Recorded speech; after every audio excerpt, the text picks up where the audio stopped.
Sebelum membangun Inspigo, dia berkesempatan merasakan sendiri bekerja di Silicon Valley.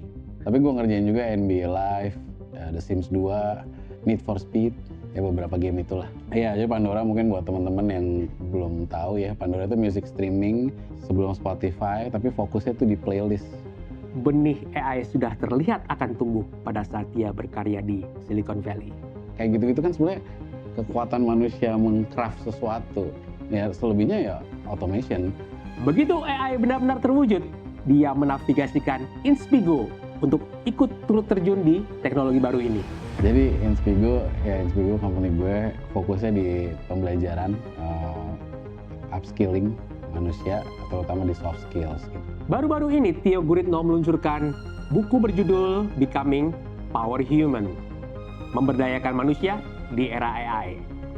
Di buku ini jelas terlihat Theo Guritno sangat bersemangat menyambut AI. Kita tuh pernah bikin mahakarya yang sehebat itu. Dia berpendapat AI bukan jalan singkat untuk menyelesaikan pekerjaan. AI adalah alat yang justru bisa membawa manusia menuju perjalanan berikutnya, menjadi power human. Kayak seberapa kritikal, seberapa care dia terhadap pekerjaannya, itu bisa dilihat dari hasil AI-nya ya. Jadi itu mungkin akan menjadi assessment ke depannya untuk menilai orang gitu. Itu baru tuh, melihat dari hasil AI-nya itu. Let's talk IT.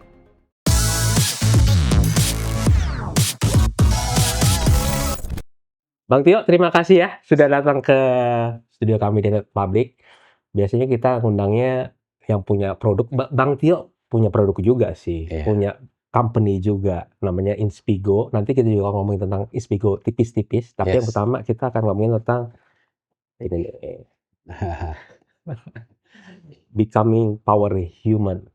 Nggak salah ya, Power Human ya, benar ya? Betul. Oke, Bang, kita ngomong belak-belakan aja, tapi sebelum ngomong sampai bukunya, gue mau tahu konteksnya dulu nih. Sampai Bang Tio ini bisa sampai 20 tahun lebih di teknologi. Masih ingat gak Bang, momen pertama Bang Tio bersentuhan dengan teknologi? Dan itu yang paling menyentuh. Thank you Bang Kodri udah diundang ya. Jadi waktu awal-awal tersentuh mungkin zaman-zamannya awal internet ya. Tahun berapa tuh ya? 1990, 93? Ya mungkin 95 ke atas kali ya. Saya 95 ke atas. Itu internet yang udah mainstream lah, ada chat segala macam. Mulai MIRC 97. MIRC nggak tahu tuh, Gen Z nggak tahu. Pokoknya udah mulai, ternyata bisa connected nih all over the place. Di dunia ini bisa saling connected.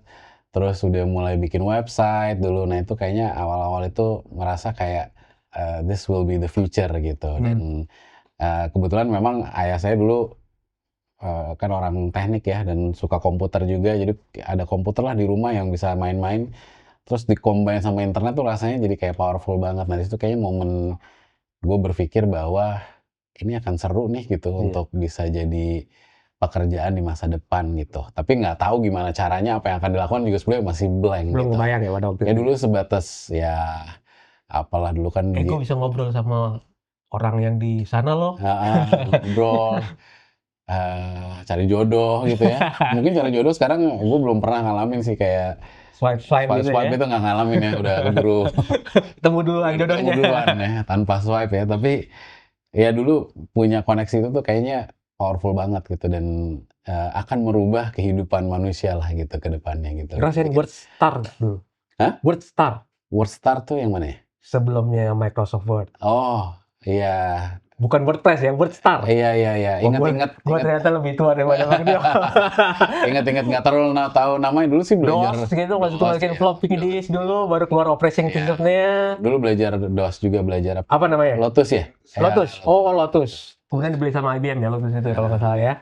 Ya, yang ngerasain itu belajar dulu, ngambil kelas-kelas juga masih. Tapi nggak kalau ngambil kelas itu nggak terlalu merasa kayak excited banget, enggak gitu. Mungkin waktu bikin website kali ya, akhir tahun 90-an tuh, GeoCities. Nah, terus dibeli Yahoo ya kalau nggak salah. Nah, itu pas bikin website agak berasa tuh excitementnya gitu, dibanding belajar Lotus dan lain-lain.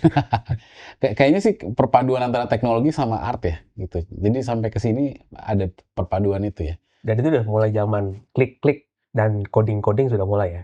Iya udah coding-coding Tapi gitu udah sih. mulai ada yang Windows kan tinggal diklik aja. Iya, Kalau iya. DOS gitu kan kita harus Ya masukin ngetik, promnya. Ya ya sekarang juga zaman udah prom juga udah udah udah beda menuju ke promnya. sana lah ya. Tapi DOS gitu sih dari awal juga udah pernah sempat les-les juga dulu. Windows atau Mac dulu? Dulu Windows ya, sekarang udah Beralih agama. terkunci kayaknya. Udah ganti Terkunci. agama nih. Ya. Ganti agama.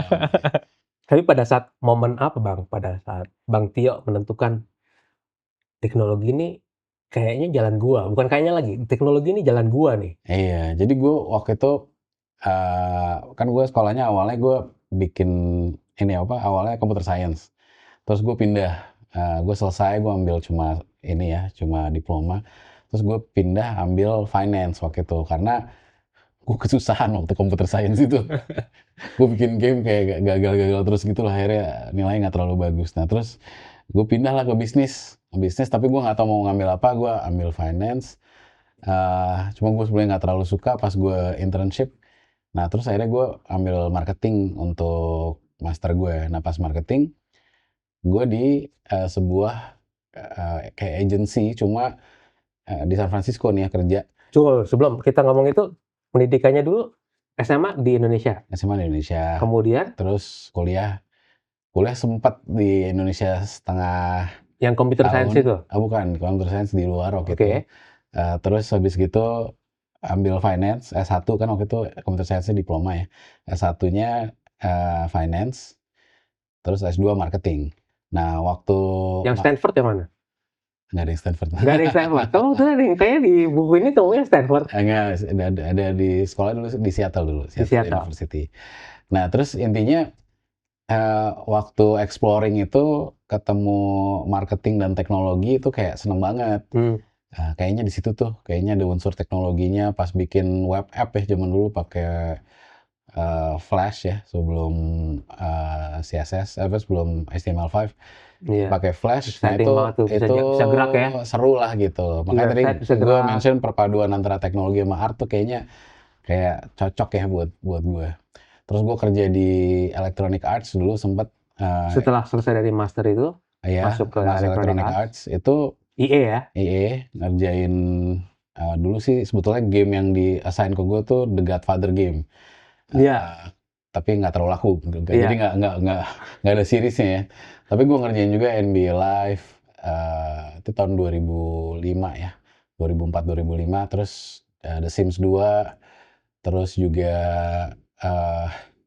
Need for Speed, ya beberapa game itulah. Tapi yang mandatorinya sebenarnya The Godfather game karena waktu itu mau launching ya. Jadi gue di bagian marketingnya, tapi gue bikin teknologinya lah untuk campaign gitulah. Zaman apa waktu itu? Zaman Teknologi dulu apa Bang? Media sosial belum ada kan? media sosial MySpace dulu. MySpace. 2005 ya MySpace. Jadi kita bikin kayak widget di MySpace. Kan dulu MySpace tuh kayak bisa diapain aja ya. Nggak terlalu nggak terlalu restricted gitu ya. Dulu juga nggak ada tuh marketing di social media juga dulu belum terlalu ada. Jadi kebetulan departemen gue tuh namanya entertainment marketing. Jadi kita deliver marketing itu through entertainment gitu. Jadi kita bikin macam-macam lah kayak widget-widget yang gampang dimainin sama orang-orang, terus nanti orang-orang tertarik terus beli gamenya gitu-gitulah. Terus sempat waktu itu di-assign juga bikin dokumenter untuk para gamers ya. Jadi zaman itu kan gamers udah mulai kayak tumbuh jadi PC atau konsol waktu itu Bang? Konsol. Konsol ya? Karena kan EA dulu konsol, hampir semuanya konsol ya. Dan konsolnya ini ya, Xbox, PlayStation sama GameCube ya zaman dulu itu. GameCube. Nah, Si tapi Nintendo GameCube ya? tuh kasihan paling terakhir lah. Pokoknya dia kalau ini Belakangan ya? udah selesai semuanya baru GameCube karena mungkin secara sales nggak terlalu gede gitu. Ya tapi itu menarik lah dari situ. Ya sebetulnya gue dulu masih muda ya, jadi idealis. Jadi ada beberapa hal yang dilakukan EA gue kurang suka. Jadi gue decided untuk cabut lah waktu itu. Karena gue nggak usah ngomong di sini lah. Tapi intinya gue nggak align lah dengan apa yang dilakukan sama EA. Jadi gue cabut, gue kerja di kayak agency juga, marketing. Itu ngelakuin banyak campaign ya buat Apple, buat dulu tuh ada Logitech segala macam. Tapi itu cuma sebentar. Terus gue masuk ke Pandora. Iya. Pandora itu music streaming. Ya dari situ sih udah mulai berasa memang fokusnya teknologi ya. Tapi satu momen kenapa dulu gue percaya banget, itu momen waktu Mac, iMac ya, iMac keluar pertama kali, yang zaman Steve Jobs baru balik. Ingat nggak sih yang bentuknya Iya. bulat gitu, terus Iya. warna-warni? Yang kayak kepala alien itu Ya, belakang ya. ya kayak telur gitu lah, pokoknya bentuknya ya kayak kepala alien belakang gitu. Aliennya si James Cameron dulu itu. Ya, Ya. itu gue percaya bahwa teknologi and design ya, and marketing itu kayak akan gede banget, dan semua teknologi company di Silicon Valley terutama karena gue di sana dulu itu akan menghargai desain dan marketing gitu, karena Apple waktu itu kan campaign-nya keren banget tuh, kalau nggak salah early 2000s ya, mungkin 2003 Beda jauh pokoknya sama apa 2000-an ya? campaign-nya Windows ya. Apa 2000-an ya? Lupa gue. Apa 90-an, akhir 90-an gue lupa. Tapi pokoknya Gue bukan di fans Apple jadi nggak tahu timeline-nya Apple loh. ya, cuma itu yang membuat itu. Terus iPod keluar kan. iPod keluar kayak makin lagi, wah ini oke. Kayak ternyata desain bukan cuma desain campaign-nya, tapi desain produknya segala macem. Itu kan dipikirin banget kan. Nah, itu gue merasa bahwa ini kayaknya perpaduan apa yang gue suka nih gitu, antara tadi art, terus teknologi dan lain-lain. Jadi gue merasa yakin itu akan gede gitu. Nah bener sih, salesnya Apple kan gede banget waktu iPod. Jadi orang atau company-company yang lain tuh melihat bahwa oke gitu, ternyata ada value besar ya di desain gitu di dalam sebuah produk gitu kan. Nah, akhirnya semuanya mulai mulai bebenah lah desainnya gitu. Terus ya itulah gue merasa ya ini gue nih gitu, jalan gue gitu. Bang masih ingat nggak Bang gaji pertamanya di IE dulu berapa Bang? Gue nggak inget precisely, tapi gue inget Setelah potong pajak mungkin. beli G5 ya. G5 tuh Mac yang zaman dulu. Itu gue beli sendiri gitu. Itu Dari rasanya gaji puas banget. pertama? Iya kayaknya ya. Lupa gue. Iya sih harusnya. Ya pokoknya dari gaji 3 bulan pertama ya. Gue lupa exactly 1 bulan atau gimana. Tapi gue inget banget tuh. Apa sekarang masih ada ya di bawa ke Jakarta nggak ya? Itu kenangan banget. Karena dulu gue harus melakukan banyak. Karena bikin video, bikin ini ya buat yang tadi itu yang dilakukan. Nggak punya komputer yang se-strong itu kan, se-powerful itu.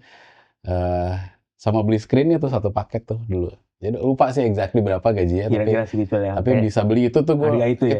Puas banget itu, kayak beli sesuatu yang luxurious pertama kali ya sendiri gitu. Bener-bener kayak worth it rasanya. Ya balik modal kan maksudnya, dapat kerjaan-kerjaan baru dari investment itu ya. Alhamdulillah. Dari Pandora ada yang bisa diceritain nggak Bang? Pandora banyak sih ya, Pandora banyak. Gue hampir 6 tahun di sana. Jadi Itu masa sebelum Spotify ya? Iya, jadi Pandora mungkin buat teman-teman yang belum tahu ya, Pandora itu music streaming sebelum Spotify, tapi fokusnya tuh di playlist. Jadi dia kayak bikin algoritma yang benar-benar bisa bikin automatic playlist yang personalized banget gitu, yang kita banget. Nah, jadi fokusnya benar-benar generating playlist, bukan on demand lah gitu istilahnya. Sekarang kan kita dengerin Spotify on demand ya. Kalau itu kita generating playlist. Nah, di beberapa presentasi gue di buku ini kan gue tour ya. Itu gue masukin di belakang Pandora tuh gimana sih cara berpikirnya gitu. Karena kan salah satu poin yang gue tulis di buku adalah craftsmanship. Orang nih sekarang pakai ya ini tinggal ketik-ketik selesai gitu ya, prompting selesai. Nah dulu kita bikinnya di belakang itu benar-benar well crafted banget. Jadi ada 3 hal yang kita bikin untuk membuat si algoritma playlist itu. Yang pertama itu kita ada namanya Music Genome Project. Music Genome Project itu lagu itu kita bedah berdasarkan attributes-nya. Iya. Attributes itu kayak ininya ya, ada DNA-nya di Lagunya ini dalamnya. bikin semangat, lagu ini bikin Jadi sedih. even ya itu iya, tapi ada instrumen. Misalnya instrumennya snare gitu, snare ketukannya kayak gimana itu ada scale-nya. 4/4 Ya, mungkin. terus misalnya vokal, lagunya let's say The Beatles, Yesterday, Paul McCartney di sini nih lagunya Emang Pandora pas itu udah ada Beatles-nya, belum tentu ada. Ya ini contoh lah ya. Jadi misalnya dia ada The Beatles ada waktu itu masuk. Itu scale serak-serak basahnya di Yesterday itu segini gitu ya, itu ada scale-nya. Jadi within satu lagu kita tahu tuh exactly isinya apa lagu itu. Jadi kita tahu DNA-nya. Nah, dari situ kan itu jadi aset untuk kita matchingin ke lagu-lagu lain. Itu satu hal yang kita lakukan. Yang kedua, kita melakukan collaborative filtering namanya. Collaborative filtering itu kan based on big data. Misalnya orang dengerin Coldplay, mereka dengerin Radiohead juga gitu ya. Kalau orang dengerin Radiohead, kemungkinan akan suka Coldplay misalnya gitu. Itu kan based on pattern ya, big data. Itu kita masukin juga. Yang ketiga, kita masukin based on feedback. Jadi kalau kita suka, kita kasih like poll. Gitu ya. Nah dulu kita sebetulnya like sama dislike itu such a simple thing, tapi powerful banget. Dulu pertama kali YouTube keluar kan eranya mirip-mirip ya 2005-an, 2004. YouTube itu pakai 5-star rating. Netflix juga dulu pakai 5-star rating. Hampir semua pakai 5-star rating. Kita ingat sih YouTube ke kita sama Netflix ke kita ya. Sebenarnya YouTube duluan sih. YouTube itu kan ganti dari 5-star rating jadi thumb up, thumb down. Itu one of the reasons karena susah untuk ngerti 5-star rating tuh 3 itu menurut Bang Kodri itu apa, menurut gua apa gitu kan. Untuk memberikan rekomendasi jadi lebih susah. Terus agak suka sama agak tidak suka bedanya apa ya? Iya, banyak yang kalau gue lihat di misalnya kayak aplikasi yang buat hotel gitu. Aduh tempatnya bagus banget, terus cuma 3 star gitu kan kayak nggak nyambung. Meyakinkan ya. Kayak nggak nyambung antara komen sama starnya. Nah ini kita pakai itu kan, thumb up sama thumb down, jadi kayak binary aja, yes or no gitu kan. Nah itu kita gabungin tuh Music Genome Project, terus ada collaborative filtering sama yang personalization itu. Nah itu bisa jadi sebuah playlist yang bener-bener personalized banget. Nah jadi misalnya kita masukin lagu Coldplay, Yellow gitu, nanti akan dimainin lagu pertamanya tuh mirip secara musician, secara vokal mirip, secara genre mirip, secara tahun juga mirip. Nah jadi familiarity-nya lumayan tinggi. Nanti lagu kedua DNA-nya mirip tapi artisnya agak sedikit berbeda. Lagu ketiga most likely kita nggak tahu siapa itu artisnya, tapi lagunya tuh ingredients suka ya dengan ingredients mirip. Nah, kita jadi sebenarnya di belakang kita by design ini mendeliver this delightful experience, the surprise gitu ya. Jadi kita pengen orang tuh emang rasanya kayak wah gila keren banget. Kan kalau kita denger lagu yang kita suka banget tapi artisnya nggak tahu, itu rasanya kan bener-bener pengalaman baru. Wow banget gitu kan. Nah, itu kita desain dari belakang sehingga kita bisa menciptakan momen-momen itu. Nah, kalau gue nulisnya di buku itu adalah craftsmanship. Lo mau pakai AI boleh deh gitu. Tapi waktu itu orang yang mendissect atau breakdown lagu itu orang itu minimal S1 musik atau S2 punya degree musik gitu ya. Jadi ya lo harus punya pengetahuannya. Itu lo nggak asal dengerin ini scale berapa gitu enggak. Itu kita 30 orang ya di kantor full time. Mengerjakan yang mereka suka dong ya? Iya suka banget ya, tapi kerjanya gitu terus. Nah sekarang kan udah bisa lah pakai AI ya, AI-nya kita train, ini attribute-nya ini. Kalau pop itu attribute-nya 40-50, kalau classical itu bisa sampai 400 ya gitu. Jadi karena instrumennya mungkin lebih banyak. Lebih kompleks gitu. Nah ya sekarang harusnya bisa pakai AI ya, kalau kebayang gue belum pernah lihat, tapi harusnya secara logik itu bisa banget. Karena itu kan ya pattern base ya semuanya. Jadi semakin di-train AI-nya tuh harusnya bisa semakin detail dapetin atribut-atribut. Mungkin yang tadinya 40-50 mungkin bisa lebih banyak lagi dalam satu pop song. Harusnya bisa gitu. Nah, jadi poin gue adalah kalau yang di buku gue tulis atau pas lagi presentasi itu craftsmanship itu penting loh. That's the power of human. Human tuh punya, kita mau bikin, yang penting kan intention tuh mendeliver delightful experience tadi ke user kita ya, ke listener kita. Kita craft sebaik mungkin, kita udah pikirin nih momen-momen of surprise tuh udah ada nih di sini gitu ya. Dan itu kita dulu nggak ada budget marketing loh bang. Maksudnya word of mouth, karena memang orang literally dan organically suka gitu terhadap playlist itu. To be honest, gue sampai sekarang bukannya bias, tapi kalau dengerin Spotify atau even Netflix gitu, gue juga bingung ya. Netflix tuh gue kadang-kadang Algoritmanya nggak nyampe kan? setengah jam gue browsing itu kayak nggak jadi nonton jadinya. Sering, Kelamaan browsingnya malah. iya soalnya kayaknya nggak ada yang benar-benar gue suka banget nih kan harusnya. Ya kadang beberapa ada yang dia ngasih jempol 2 tanpa gue udah ngasih, jadi dia udah mempredik ini gue akan suka banget, tapi dia nggak langsung keluar gitu loh. Jadi nggak gampang gue ambil, gue mesti klik gitu. Mungkin yang agak lumayan bagus tuh YouTube. Karena Iya. YouTube itu dia bisa tahu isi videonya tuh apa. Jadi dia kayak bikin si genomnya tadi itu, dia bisa membedah nih ini apa gitu. Biarpun dengan segala macam spektrum itu kan lebar banget ya, isi YouTube itu kan, tapi dia udah tahu nih konten-kontennya itu apa kira-kira. Karena dia bukan cuma based on orang suka ini, dengerin ini, tapi dia tahu juga dalamnya. Plus ada thumb up, thumb down ya. Nah itu kelihatannya lumayan oke kalau YouTube ya. YouTube Music juga lumayan oke menurut gua. Kayaknya agak better juga. Engine-nya mungkin sama karena dengan YouTube videonya ya. Iya mungkin gitu ya. Cuma again kayak gitu-gitu kan sebenarnya kekuatan manusia meng-craft sesuatu. Ya selebihnya ya automation. Cuman di dalam automation itu kan kita pengen ngasih surprise ini nih gitu. Nah itu sekarang menurut gua harusnya lebih gampang dilakukan ya dengan Iya. teknologi zaman sekarang. Cuma craftsmanship-nya ini mana gitu. Itu yang sebenarnya poin salah satu poin lah gua tulis di buku itu. Jadi dari pengalaman Bang Tio di Silicon Valley itu, yang penting craftsmanship-nya harus disertakan apapun produk maupun solusinya yang diberikan kepada pengguna. Iya, jadi ya gue belajar itu ya, maksudnya lo punya Harus punya mental atau mindset seperti itu untuk pada saat membuat solusi dan kemudian dibawa sama Bang Tio untuk membangun Wonderbox dan Inspigo sekarang. Inspigo Ya. sekarang ya. Iya, ya itu penting lah, karena again technology ya, is just a tool.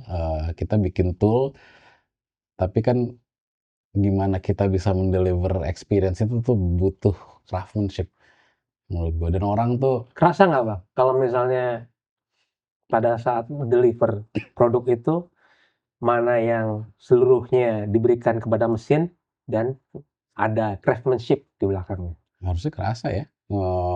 Kan sebetulnya kalau dipikirin kan ya kalau yang meng-craft itu orang, terus yang menerima itu orang tuh biasanya berasa ya. Tapi harusnya sekarang tuh udah semakin canggih loh. Mungkin orangnya harus well crafted juga apa membuat produknya. Tapi AI-nya tuh bisa sangat membantu ya. Gue sekarang lagi seneng dengerin musik, dengerin artis. Ternyata nih AI artis Oke, ya. dari Jepang. Awalnya tuh Awalnya tahu itu AI artis atau bukan? gue nggak tahu itu AI artis. Gue pikir nih, kan dulu gue suka lagu ini ya, genre funk gitu. Gue pikir ini ada satu artis dari Montreal, dia bikin kayak grup baru lah gitu. Soalnya namanya agak mirip-mirip. Terus, wah lagunya enak banget nih, tapi kok albumnya banyak ya. Gue pikir dia suka nge-spin gitu, terus dimasukin ke dalam apa ya kalau dulu tuh namanya, pokoknya ke dalam satu streaming service lah gitu. Nah gue pikir sekarang dipindahin ke Spotify, tapi kok Bandcamp maksudnya? intinya, gue pikir tuh lagu-lagu yang dimainin sama dia, ternyata ini lagunya dia. Tapi kok nggak mungkin ya kalau dia bisa bikin album udah waktu itu 14 apa 16 gitu ya. Dalam waktu Kok sependek itu? kok banyak banget gitu. Terus gue ada temen DJ, terus gue bilang, gue suka banget nih lagu ini nih gitu. Lo mainin dong nanti pas gue datang ke acara lo gitu. Oh ya siap mas, gue mainin nih, enak nih lagunya gitu. Terus dia bilang, wah ini hebat ya, kayak artis nih gitu. Terus dia ngulik karena kan dia DJ. Terus gue baru tahu ternyata bukan artis yang Montreal itu, ternyata dia AI artis dari Jepang. Sekarang udah 21 album. Dia baru bikin albumnya bulan September, tanggal 20 seingat gue. Sekarang udah, jadi kayak setiap minggu keluar tuh ya. Uh, itu gila sih, kayak yang lagu yang gue suka banget tuh bener-bener dapet banget. Nah, dia kayaknya ya bikinnya pakai Suno, ya pakai itulah ya service-service yang sekarang. Tapi kayak dapet gitu. Nah, kalau ngomongin craftsmanship, dia kayaknya emang punya taste-nya. Jadi gue gara-gara si temen gue DJ itu gue jadi ngulik ya dia bikin apa aja sih gitu. Oh ternyata emang dia tuh kayak punya agency, emang taste-nya tuh bagus. Ya bener-bener well crafted. Dia bikin video, bikin ini tuh kerasa gitu ya. Jadi ya itu sih poin gue adalah kalau orangnya emang udah punya craftsmanship ditambah teknologi yang kayak gini, lu nggak kerasa kalau itu tuh bikinan AI gitu. Bang, yang membuat Bang Tio kembali ke Indonesia apa Bang? Ya, Mungkin udah cerita berkali-kali nih, gue pengen denger aja secara langsung nih Bang. ya gue alhamdulillah maksudnya sempat berkarya ya. Kalau di Silicon Valley mungkin 12 tahun. Gue ya dulu pernah lah ya waktu itu gue ya sempat dapat ada satu period gue bener-bener apa banyak karyanya gitu ya dan dapat award gitu. Terus gue bikin 2 company, dua-duanya exit gitu ya. Jadi gue ngerasa kayak ya gue bersyukur banget dapat dapat experience ini. Cuma kan gue gede di Indonesia ya gitu. Gue pengen ya bikin sesuatu yang untuk pertama untuk orang Indonesia, kedua bareng sama orang Indonesia, terus di Indonesia gitu. Sebenarnya itu aja sih mimpi kecil gue dalam hati gitu. Terus waktu itu kebetulan nyokap gue lagi sering dirawat di rumah sakit, terus gue berpikir kayaknya it's time deh gitu gue balik. Dan waktu itu kebetulan si Gojek, Tokopedia ya 2015 itu mulai naik kan. Nah gue pulang tuh 2000, gue transisi setahun ya. Istri gue dulu kerja di Google, jadi gue Google Google San headquarter, Francisco, ya. Mountain View headquarter ya. Jadi gue harus ya pelan-pelan ya jual-jual barang terus mindahin anak gue ke Jakarta gitu gitu. Gue transisi setahun lah kira-kira, 10 bulan setahun gitu. Jadi itu bener-bener Nah, sampai Indonesia nganggur dulu dong. sampai Indonesia 2016 Januari. Nah itu gue bantu-bantu beberapa startup karena kan gue nggak pernah kerja di Indonesia ya. Iya. Jadi eh, Ada perbedaan nggak bisa pada saat mulai dibilang di Indonesia itu ya. dulu 2 startup dibangun sama Bang Tio Ya di sebenarnya di sini Amerika? oke sih ininya, apa, talent-talentnya oke lah. Di sana karena lebih banyak use cases aja, jadi lebih experience lebih banyak lah gitu. Jadi kalau untuk kompleks, untuk scaling itu jauh lebih punya experience gitu. Tapi Hmm. bukan berarti di sini nggak bisa sih. Ya gue Hmm. percayalah sama orang-orang Indonesia. Cuma waktu itu yang gue lakukan adalah kan Inspigo 2018 ya. Jadi gue eh inilah gedein network dulu lah gitu karena nggak pernah kerja di Indonesia jadi network gue bisa dibilang nol. Gue partneran sama Yoris Bastian, gue kenalan sama networknya dia, gue waktu itu advising company, gue kenalan sama networknya, jadi gue ini aja bergaul aja ya. Ya selama setahun setengah 2 tahun saya akhirnya bikin Inspigo, ya mulai ya belajar-belajar lah ya. Tapi memang mindsetnya adalah gue juga nulis di buku sih kayak apapun yang udah gue pernah lakuin in the past nggak bisa jadi benchmark gitu karena it's totally different game di sini. Marketnya beda, biarpun gue juga udah pernah ngelakuin B2B, tapi totally beda, environmentnya beda. Jadi gue nggak bisa kayak terlalu mengacu ke sana kecuali dalam building produk ya, misalnya craftsmanship atau problem solving. Nah itu masih gue keep gitu sampai sampai saat ini. Cuma nggak bisa apa ya terlalu sok tahu juga ya. Kayak gue udah pernah bikin apa, terus gue nggak open minded gitu ya untuk menerima informasi baru, market baru. Nah itu yang ini sih yang gue coba ya sambil jalan sambil belajar. Sampai sekarang gue juga masih belajar. Tapi ya seru lah, alhamdulillah. Sampai kemudian datang buku ini ya. Di bulan Oktober ada di mana-mana ya. Di toko buku fisik ada, di platform e-commerce juga ada. Gampang banget untuk mendapatkannya. Becoming Power Human. Bang, gue review sedikit ya.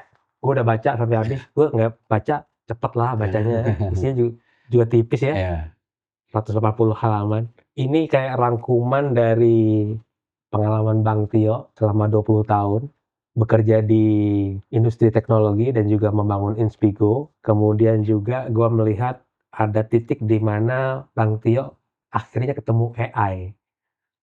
Dan kemudian Bang Tio mencoba untuk ini AI mau diapain sih? Bagaimana caranya bisa memaksimalkan AI sekaligus juga agar orangnya juga potensinya maksimal juga.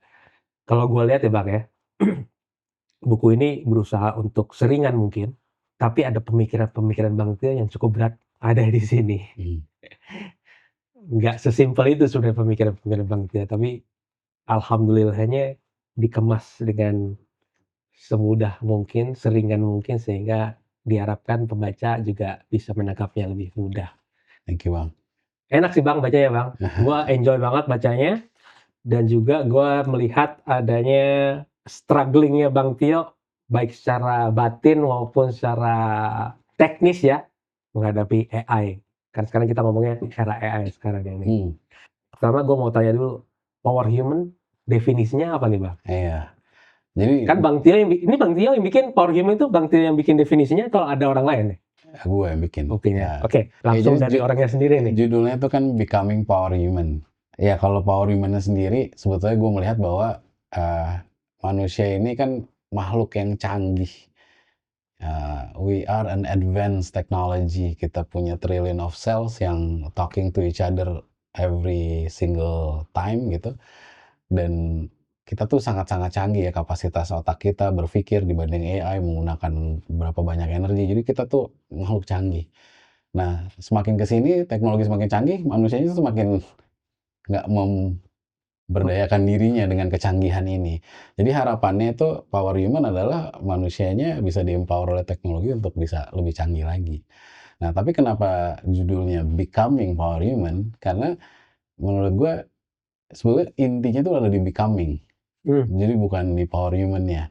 Ya power human itu ya tadi itu ya kita bisa amplifying human capabilities dengan teknologi.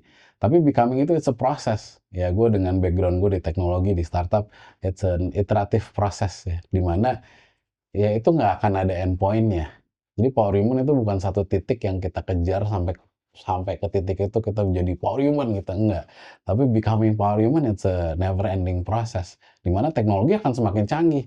Kita sekarang masih di early phase of AI, narrow intelligence gitu. Kita akan masuk ke general intelligence, kita akan masuk ke super intelligence, dan nanti akan ada intelligence yang jauh lebih canggih gitu. Dan itu kan ya kitanya beradaptasi terus ya untuk gimana caranya manusia ini lebih keluar lagi nih kok ininya apa namanya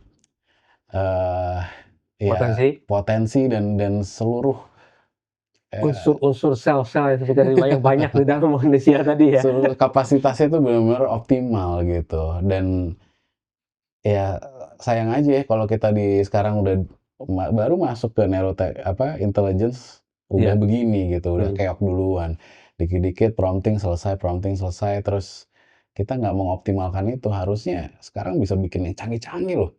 Canggih, bisa bikin even misalnya game dengan multi universes, dengan multi galaxies, dengan multi planetaries gitu ya. Kita sekompleks itu kita harusnya udah bisa sekarang. Coba kan kadang-kadang imagination kita nggak kita stretch ya. Jadi saya juga ngomongin itu di buku. Ya gimana caranya sebetulnya kita bisa bikin karya yang mahakarya ya. Di sini ada tulisan masterpiece mindset. Nah itu sih. Jadi gimana kita bisa bikin mahakarya-mahakarya.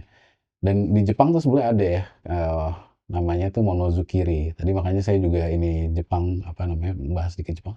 Di Jepang itu punya standar craftsmanship tadi kan ya, kita ngomongin craftsmanship. Mereka kalau mereka bangsa yang mencoba untuk perfecting. Kalau gue lihat ya Jepang itu ya. Jadi kalau mereka memang sukanya pizza, bikin pizza sampai paling bagus. Bikin burger yang paling bagus. Jadi memang Jepang adalah suatu contoh yang paling bagus kalau kita ngomongin power human ya. Iya, tapi ya Indonesia tuh juga pernah loh bikin mahakarya-mahakarya yang wow gitu kan. Kita pernah bikin Borobudur. Ya, Borobudur kalau dipikir-pikir itu kan one of the wonders in the world gitu ya. Jadi sampai sekarang juga nggak tahu gimana cara bikinnya Borobudur kan? Bukan cuma secara arsitektur ya, tapi di dalam situ kan kalau kita lihat reliefnya, ada ceritanya, terus itu juga filosofinya, ada apa namanya tingkatan-tingkatannya gitu. Tapi ya kita sekarang kayak gampang aja bikin karya-karya tuh segitu gampangnya gitu kan. Kita juga punya Monozukiri kita juga yang versi Nusantara nih gitu. Dan yang saya pelajari itu ternyata si Borobudur itu hanya kan dia salah satu candi di area Magelang ya, kan banyak candi-candi yang lain.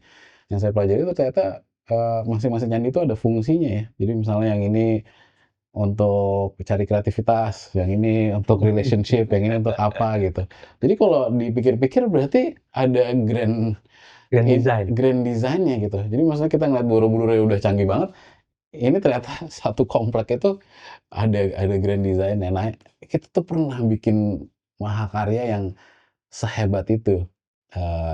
Mana nih gitu kan orang-orang Indonesia gitu, orang-orang dari Nusantara kita udah punya teknologi canggih, ayo kita bikin lah yang at least segitulah gitu. Oke. Bang, terlepas dari teknologinya sendiri ya, sama orang Indonesianya ya. Di buku ini juga Bang Tio nyebut studi dari MIT bagaimana perbandingan antara orang yang memakai brain only dengan yang memakai AI pada saat menulis esai. Dan kemudian MIT juga memberikan laporannya bahwa semakin orang memakai teknologi, maka aktivitas otaknya akan semakin menurun. Gua nggak mau nanya tentang MIT-nya sih, gue mau nanya tentang Bang Tio sendiri. Bagaimana Bang Tio dari pengalaman pribadi bisa bilang bahwa gue dengan pakai teknologi justru potensi gue lebih naik, otak gue juga mesti lebih jalan. Iya. Berbanding terbalik dengan studi dari MIT itu. Iya, jadi sebetulnya kan menurut gue sih sebenarnya intention awalnya ya, kita mau bikin apa, kita mau mengerjakan apa, standarnya gimana, mau bikin standar masterpiece, world class standard atau gimana, itu penting banget menurut gue untuk kayak set the goal gitu ya. Kalau goalnya segini doang, ya nanti lama-lama kita juga nggak pakai critical thinking kita dan lain-lain. Jadi intention niat awalnya itu penting, dan having imagination yang di stretch itu juga penting gitu. Jadi itu menurut gue langkah nomor 1 gitu. Di buku juga bahas juga tentang intention, tentang kesadaran segala macam. Nah, kedua itu sebetulnya ini AI ini kalau bayangan gue itu kayak istilahnya apa namanya, runway ya kalau di airport itu ya, runway. Tapi jalanan tapi licin gitu. Licin di mana lo bisa runway itu lo runway bisa buat naik apa buat pada saat turun nih kita Nah, ngomongin jadi nih. runway itu tuh misalnya runway ini sini ada jurang gitu ya. Jadi lo makin ngeri. either lo bisa take off atau lo kecebur gitu. Oke. Ya kan? Perbedaannya sedrastis itu. Iya, Se-ekstrim itu. karena kalau lo menggunakan teknologinya tidak stretch kapasitas lo, ya lo nya kalau teknologinya mati, lo makin nggak berdaya gitu kira-kira ya. Iya. Tapi kalau lo tadi bisa set the goal, set the intention itu really really high, yang sekarang sebetulnya udah possible untuk menggunakan teknologi untuk meng-achieve itu, ya itu lo akan bisa mengeluarkan potensi lo gitu, kira-kira gitu. Jadi sebetulnya ya makanya kalau menurut gue tuh sebenarnya untuk implementasi AI itu penting di mindset awalnya. Itu Bang yang pertama-tama Bang Tio rasakan waktu berpegangan tangan dengan AI itu. Iya, karena kalau ya gue ada sharing lah tentang prompting di sini juga ya. Cuma kalau kita rely on cuma prompting aja, tapi kita nggak menghasilkan sebuah karya yang punya standar tinggi, ya hasilnya gitu ya. Sekarang ada fenomena namanya work slump kalau pernah dengar. Ya, work slump itu kan kejadian di mana ya orang di kantor bikin apa-apa udah pakai AI terus jadi terus kasih ke misalnya ke manajernya ngeliat nih apaan sih gitu, nggak jelas kerjaan lagi gitu kan. Kayak Deloitte malah Ya jadinya. kayak Deloitte misalnya gitu, gue tanpa menyebut brand lah ya, tapi Gua aja pengen nyebut brand.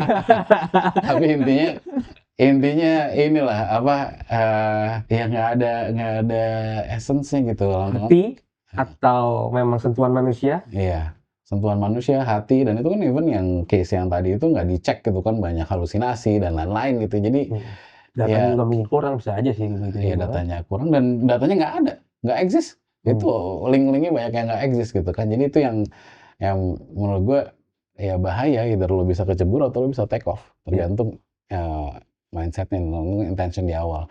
Jadi kalau mau mendisburse atau mentrain orang-orang, even di satu company lah, kita nggak usah ngomongin negara ya, satu company menurut gue mindset itu penting banget.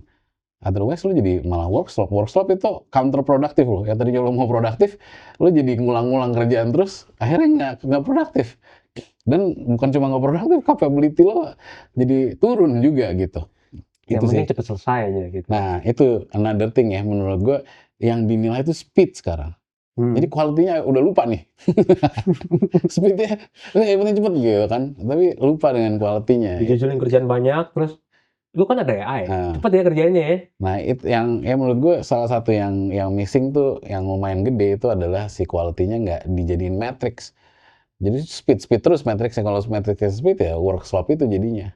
Apalagi belum dikasih asupan buat mindsetnya gitu. Bang, AI gampang atau sulit memakainya? Itu pertanyaan mendasar dulu deh. Nah, gampang atau untuk apa? Menurut Bang, apa aja Gampang lah. Kalau menurut gue sebenarnya generative AI ya kalau mau to be specific. Karena ya gue waktu yang Pandora itu gue juga udah involved di AI automation ya. Tapi kalau Gen AI ini kan for the first time bisa ngobrol, Iya, bisa LLM ya, natural bahasanya ya. bisa interaktif aja, jadi harusnya gampang. Ya bokap gue aja pakai eh, nanya apalah tentang ini kenapa kan dia eh, ada sebuah inilah ya kayak penyakit gitu kan, tapi ini ada hubungannya kalau misalnya lagi bulan full moon apa enggak gitu-gitu. Nah, dia nanya ke AI. Nah, itu jadi Padahal apapun AI kadang-kadang bohong juga. ya, tapi dia lumayan ngecek beberapa ya lah Oke. untuk konfirmasi ya. Tapi ya intinya sebenarnya kan knowledge itu atau information udah sedekat itu ya, semudah Iya, itu. iya. Nah, yang jadi challenging ya sekarang kalau misalnya udah sedekat itu, kita nggak bisa tadi ya menggunakannya, mengoptimasinya dengan lebih baik gitu. Padahal aksesnya udah gampang banget. Apakah itu juga, ini gue kutip dari bukunya Bang Tio juga ya, AI itu pantulan dari cara kita berpikir. Reflection.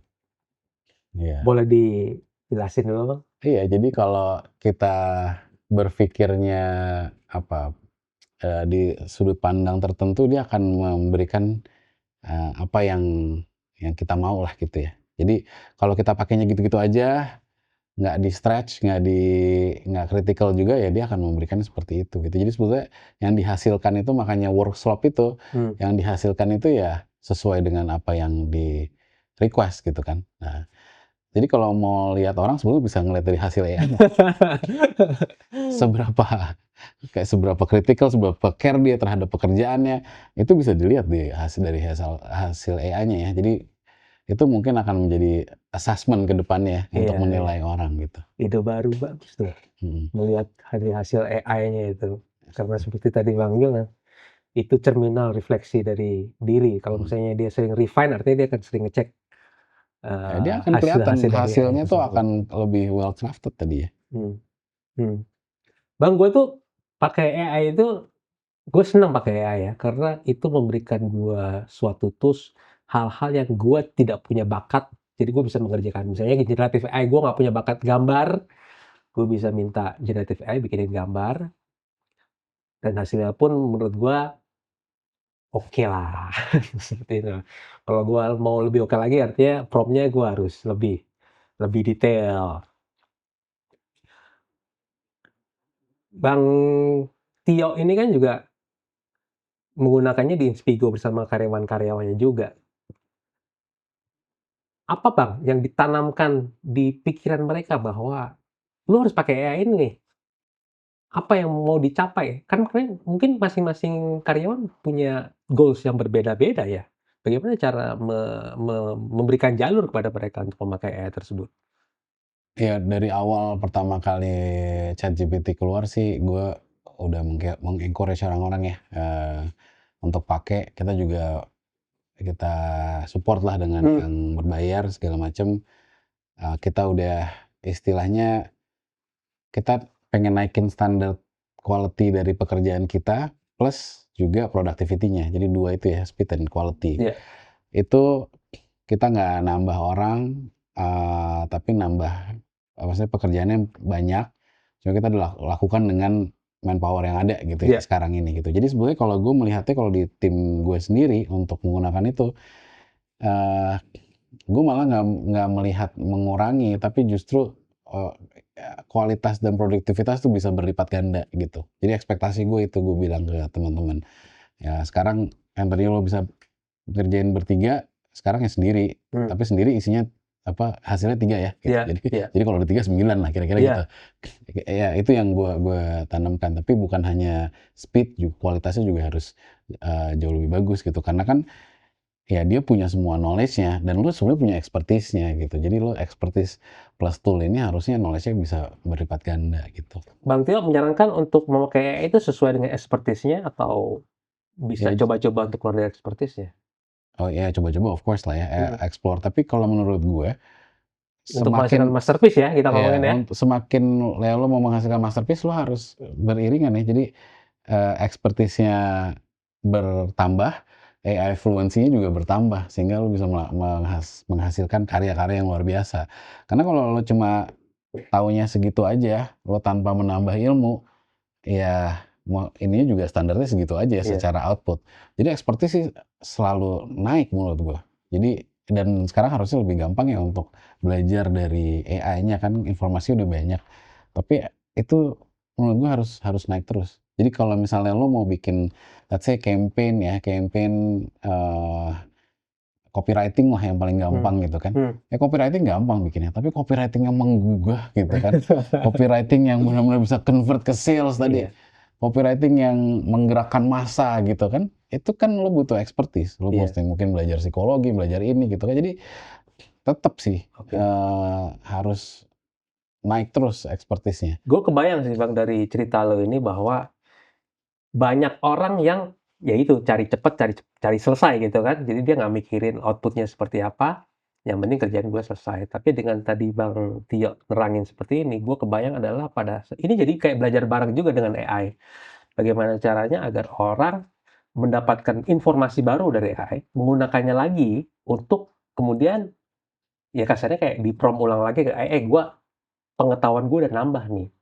Seharusnya buat jadi karya masterpiece berikutnya dengan pengetahuan gue yang baru dari AI juga, hasilnya pun bisa akan jadi lebih tinggi lagi. Ya, setuju. Kurang lebih seperti itu nggak, Iya, Bang? Gua iya. menyimpulkannya. Iya dong, kan kita expertise nambah terus. Karya itu menurut gua karya itu kunci ya. Gue bilang ke teman-teman even di kantor, gue nggak peduli lo prompting kayak gimana. Yang kan prompting sebenarnya simple ya. Gue juga memberikan framework gitu ya di bukunya. Tapi kan lo tahu target marketnya, lo tahu apa yang lo mau buat, terus ya ada detail-detailnya lain-lain. Sebenarnya yang dinilai itu adalah karyanya. Kalau menurut gue. Jadi even kemarin gue ngomong sama temen gue, ini ya, bukan temen sih, sebenarnya orang pemerintahan lah gitu ya. Mau Yang ini gua nggak usah sebut namanya iya, ya. mau menginjek AI di dalam edukasi gitu, dalam formal education SD, SMP, SMA. Menurut gue yang penting itu bukan cara penggunaannya, cara promptingnya itu oke. Tapi yang harus di highlight itu adalah karyanya setelah lo udah bisa ini gitu. Jadi nanti kalau ini udah kita set standarnya bagus, ininya kan mau nggak mau harus belajar, gitu. Jadi jangan fokus ke sininya aja, kalau menurut gue ya. Bukan berarti prompting tuh nggak penting ya, Iya, tapi kalau lo udah bisa prompting terus lo karyanya cuma gitu-gitu aja, menurut gue ngapain ya? sama aja Sama aja. bohong gitu. Jadi celebrate lah something yang emang ini menurut kita standarnya tinggi gitu.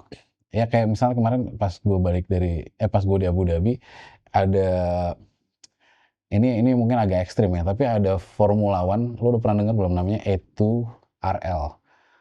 A2 jadi A2RL gitu, Abu Dhabi, pokoknya racing apa Nggak gitu tahu ya. gua. Itu Formula One, tapi ini nggak ada drivernya. Otonom mobilnya? Oke. Drivernya AI.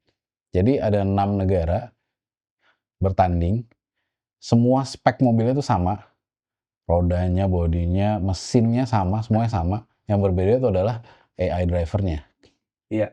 Itu autonomous. Tapi autonomous Formula One beda sama autonomous di jalan biasa ya. Iya. Ini lo ngomongin lo salip-salipan, lo mau ngambil Pakai track tikungan. yang F1 Abu Dhabi itu? Iya, ambil tikungan, tapi kan lo juga lo harus fokus ke tikungannya, tapi lo harus fokus juga ke lawannya. Misalnya di belakangnya ada mobil gitu Iya. menyusul kan. Iya. Jadi lo kayak agak minggir ke sini sedikit supaya nggak disalip gitu kan. Iya. Kalau manusia tuh punya five senses ya. Nah Iya. itu mereka meng-create something like that untuk bisa mimicking tadi kapasitas manusia.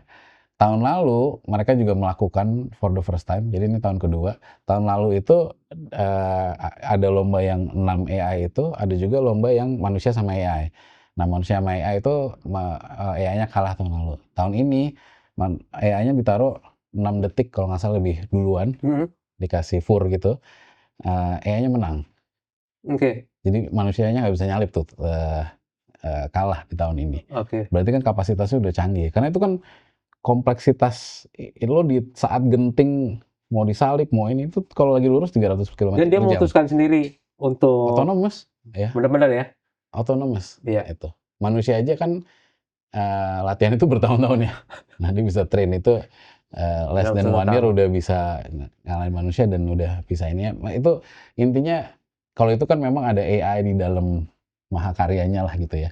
Sebetulnya nggak selalu harus ada AI di dalam mahakarya, tapi lu bisa bikin yang lain-lain. Cuma stretch the boundaries kan tuh Iya iya complexity-nya iya. tingkatnya tinggi banget. Iya. Jadi Ini ya, mirip kayak ceritanya dulu, Garry Kasparov ya, lawan Deep Blue ya. ya, Deep Blue. Kalah Kan ya? dia sempat pertama Garry Kasparov yang menang duluan, terus kemudian tahun berikutnya si AI-nya yang menang. Itu kan kalau catur kan bisa dibilang pattern-nya semua bisa di ini ya. Ya Kebaca dulu ya, dulu ya. sih susah ya zaman waktu itu ya. Iya iya. Tapi begitu sekarang udah lewat bertahun-tahun, ya Ini kombinasinya berapa sih iya iya. gitu kan. Lingkungannya lebih rumit lagi dan lebih kompleks lagi ya. Ini Lebih banyak. kompleks karena ada unsur unpredictability dari lawannya itu kan. Iya. Kalau misalnya lawannya 2, 3, terus dia, atau kalau dia mau nyalip, nah gimana? Kalau tadi kayak kita kan lebih defensif ya kalau mau disalip. Nah kalau dia mau nyalip, gimana caranya dia mau nyalip? Ini kan dia itu harus bener-bener ngitung terus. Hmm. Itu split second ya, bukan hitungan 2 detik, 3 detik, itu udah gone by. Itu benar-benar millisecond detik gitu kan. Nah itu menurut gue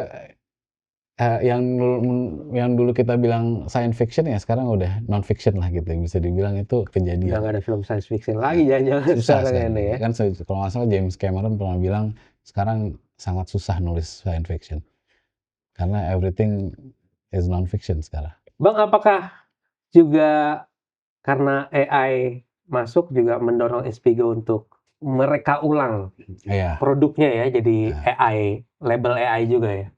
Nah ini belum ceritain Inspigo dari tadi ya. Jadi Iya, cerita baru sedikit ya. nyinggung dikit. Jadi Inspigo company gue fokusnya di pembelajaran, upskilling manusia, terutama di soft skills gitu. Dulu awalnya kita pakai format audio pendek-pendek, model podcast, tapi cuma 3 menit, 5 menit gitu ya, pendek-pendek tapi banyak gitu seriesnya. Kan Inspigo Inspiration on the Go singkatannya. Jadi ya gampang lah kita untuk belajar tuh gampang gitu. Nah seiring waktu dapat kena COVID, terus kita expand produk kita ke bisnis segala macam, ada nggak cuma audio format tapi bermacam-macam. Lalu setelah itu masuklah si Gen AI 2022 ya. Oke, itu akhir 2022. Nah, kita pas ngeliat pertama kali, wah ini knowledge udah gampang banget nih diakses gitu kan. Orang akan cara belajarnya akan berbeda lagi nih. Dulu menurut kita udah gampang banget tinggal denger-dengerin terus tiba-tiba ini. Nah, di 2023 itulah kan akhir 2022 ChatGPT, 2023 awal itu kita udah mulai ngulik tuh, diapain ya ini AI-nya gitu. Nah, kita bikin beberapa eksperimen gitu. Jadi ada dulu bentuknya kayak case study. Jadi misalnya ada kayak soal cerita gitu ya, kayak misalnya role-nya ini, terus kasusnya kayak gini, gimana nih mecahin kasusnya gitu. Nanti akan bisa dibantu nilai, dikasih feedback lah sama AI-nya, terus ada penilaiannya gitu. Dulu awal-awal itu, terus kita dapat feedback, Mas gimana kalau bikin kayak role play gitu. Nah, role play, jadi kan kita banyak soft skills yang kita deliver ya. Jadi kalau misalnya kita kasih feedback, misalnya new manager ngasih feedback ke tim membernya, itu kan masih bingung tuh sekarang. Nah dia bisa belajar tuh cara ngasih feedback. Nah tim membernya dibikin AI dulu, jadi dia belajar dulu sama AI-nya. Nanti langsung keluar reportnya gitu. Nah sekarang banyak dipakai untuk sales. Jadi sales mau jualan, ketemu dulu sama spectrum of different potential customer nih gitu. Dan itu kita bikin sistemnya karena kita platform base, cukup mudah lah untuk meng-custom personanya, ketemu misalnya ibu-ibu pejabat, ketemu siapa kalau misalnya banknya bank rakyat itu kan ketemu sama warung segala macam, itu bisa personanya bisa mudah diinin. Nah itu nanti akan keluar langsung report-reportnya.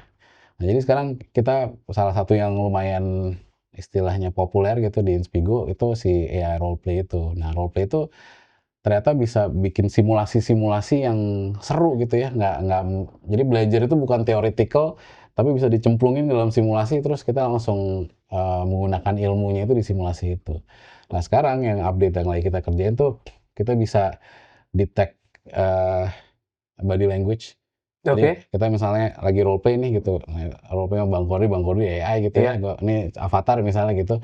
Nanti terakhir pas gue selesai, misalnya tugas gue adalah meng-convince Bang Kodri untuk beli buku gitu misalnya gitu ya. Nah, terakhir misalnya udah mau nih beli buku, tapi nanti langsung keluar reportnya gitu. Oh, secara body language, micro expression itu kita bisa detect juga, itu gimana, terus, apa, kata-kata yang gue pakai, voice-nya, tone-nya seperti apa, itu bisa semua langsung di-generate report-nya. Sehingga gue tahu apa yang gue harus perbaiki, gitu. Oke. Jadi bisa detail banget. Nah, itu yang kita lagi banyak fokuskan, dan ke depannya banyak simulasi-simulasi sih, Bang. Jadi menurut gue simulation is a way untuk kita tuh bisa belajar benar-benar dapat gitu. Karena life is a simulation. Jadi kita akan simulate itu sebelum kita menghadapi kehidupan nyata gitu. Bang, buat perusahaan itu menakutkan apa menyenangkan ya? Karena kalau kita ngomongin sama orang, kita main role playing kan, pada saat melakukan penilaian orang bisa bias. Tapi berhadapan dengan mesin, ya dia hanya melaporkan apa yang menurut dia harus dilapor ya. Buat Perusahaan orang tuh lebih buat enak. siapanya? Buat yang usernya atau buat siapa? Buat company-nya Buat atau buat siapa? company-nya, Buat termasuk orangnya juga yang menggunakannya. orang yang menggunakan sebetulnya sekarang dia dapat feedback yang personalized. Jadi misalnya kita punya klien 1.000 orang gitu ya usernya. Jadi every single user itu akan mendapat feedback yang berbeda-beda. Jadi itu kan on point ya. Dia Ya. dia nggak pernah mendapatkan feedback sepersonalized itu sebelumnya. Jadi itu value-nya tinggi gitu dan dia bisa main banyak ya role play-nya ada simulasi banyak sehingga dia bisa lebih oh gue kurangnya di sini nih, oh gue harus improve ini. Jadi next-nya main akan improve terus gitu. Jadi value-nya sih tinggi ya secara personalized feedback dan personalized improvement-nya gitu.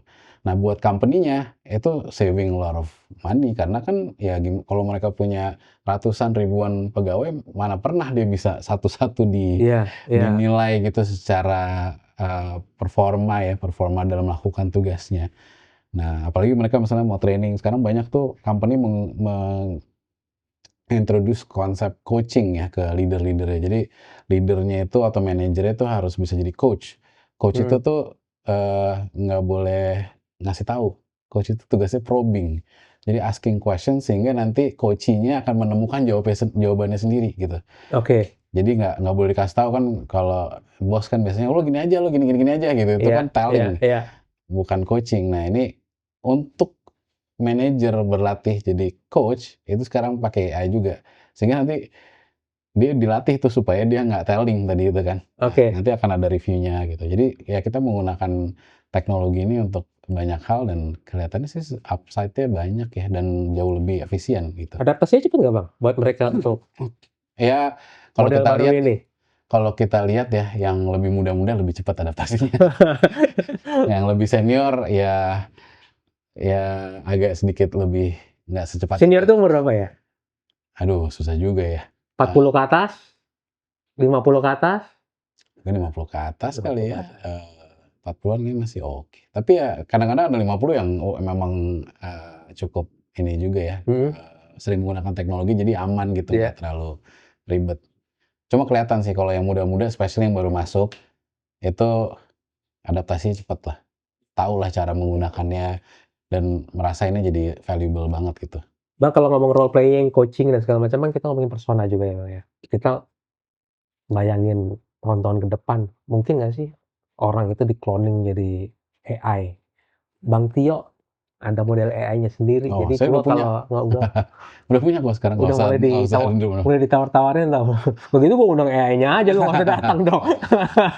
Udah bisa bikin. Kalau di kartu nama gue tuh ada versi AI gue, jadi bisa di-scan, bisa ngobrol sama AI. Serius loh? Iya. Ntar gua coba. Nanti gue kalau nggak salah gue ada kartu nama nanti.